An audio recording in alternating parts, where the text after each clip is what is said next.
Oi, pessoal, eu sou a professora Larice e essa é a nossa aula de bioeletricidade. Essa aula ela é dividida em duas partes. As células excitáveis são capazes de alterar ativamente o potencial da membrana. Os principais tipos de células excitáveis são os neurônios e as fibras musculares. A membrana das células excitáveis responde ativamente a estímulos. A resposta mais típica é o potencial de ação. Podemos entender potencial de ação como um evento elétrico transitório, rápido, no qual ocorre a completa inversão da polaridade elétrica de uma membrana.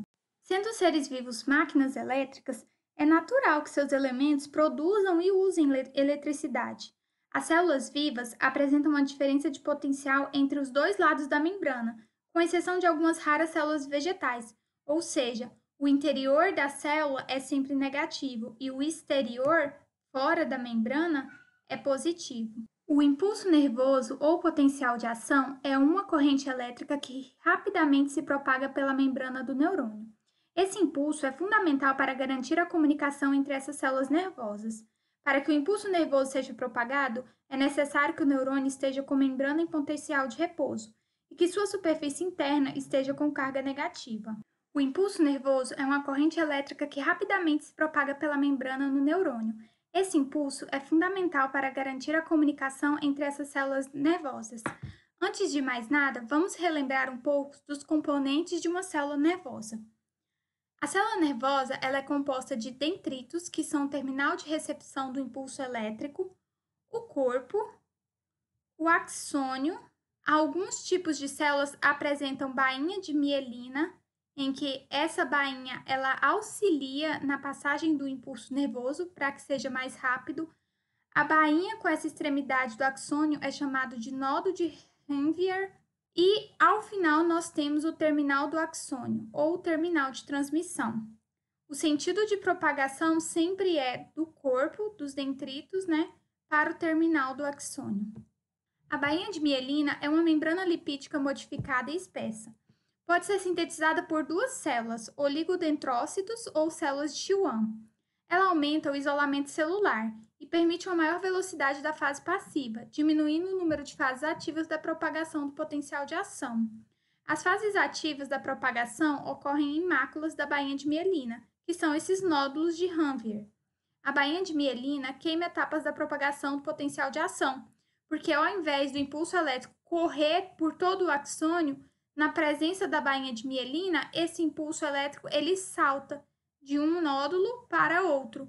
É o que a gente chama de movimentos saltatórios. Então, ao invés do impulso elétrico ele correr pelo axônio e demorar mais tempo para chegar nas extremidades, ele pula, ele faz esses movimentos saltatórios um nódulo para o outro. E com isso, ele acaba diminuindo o número de fases ativas da propagação do potencial de ação.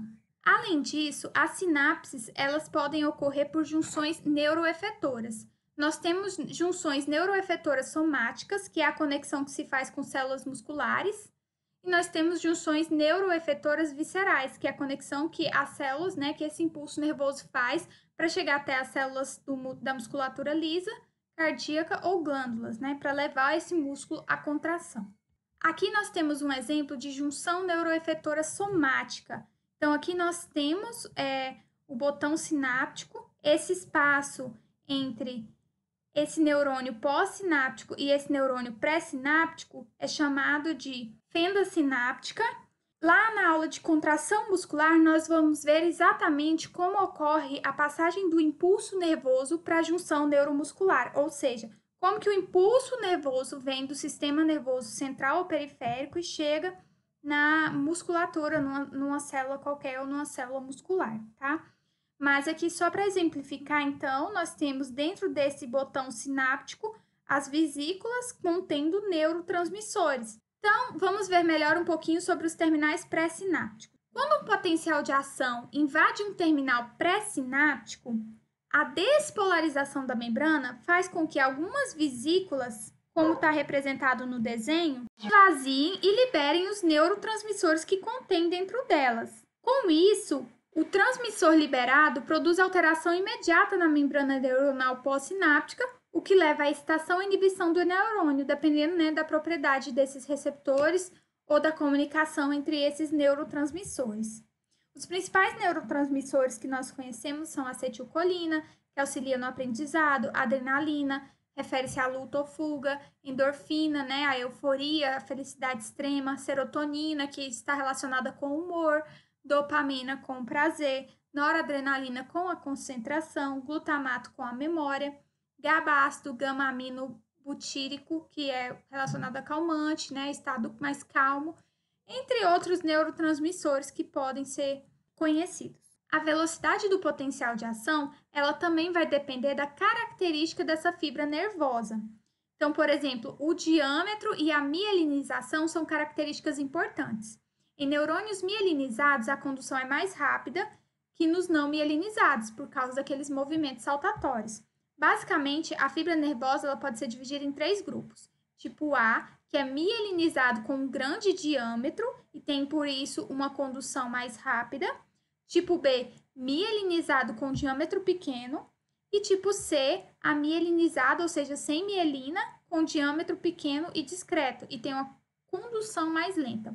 Nesta imagem, nós podemos ver claramente o potencial de ação, ou mesmo, né, o impulso elétrico, que é a mesma coisa, sendo dissipado por essa fibra nervosa, ele está em azul. Então, o neurônio que apresenta mielina, o impulso nervoso vai bem mais rápido do que o neurônio que não apresenta mielina. Então, por isso, há essa diferença de velocidade de potencial de ação. Vamos aprofundar um pouco mais esse conhecimento. Fiquem com o vídeo.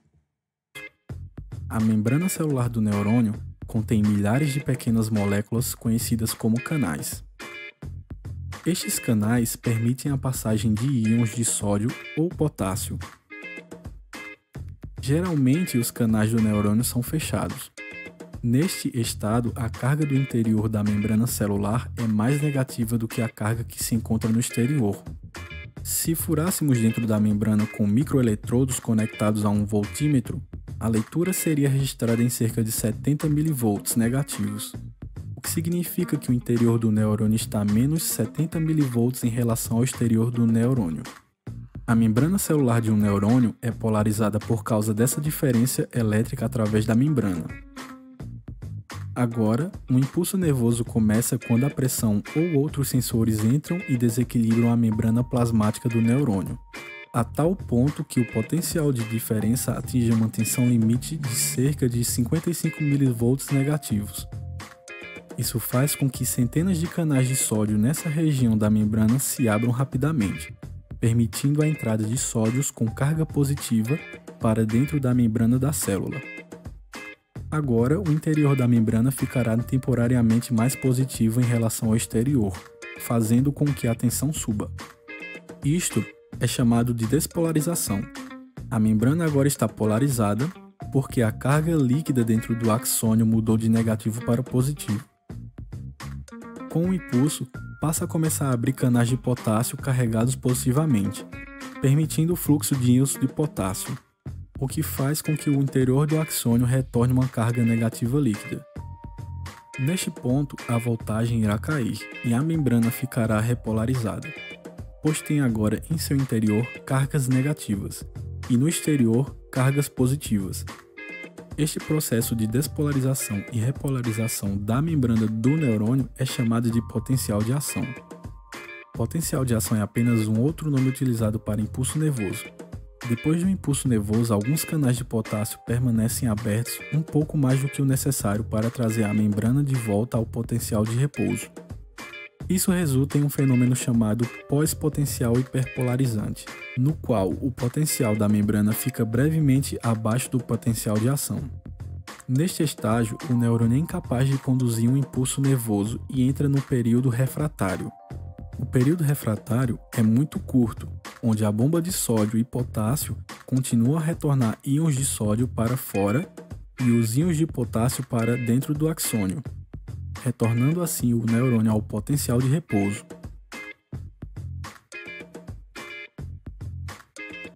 Então, dentro da velocidade do potencial de ação, nos axônios, o potencial de ação vai se propagar de modo misto, alternando entre duas fases, uma passiva, que é o transporte passivo, e uma ativa, que é o transporte ativo.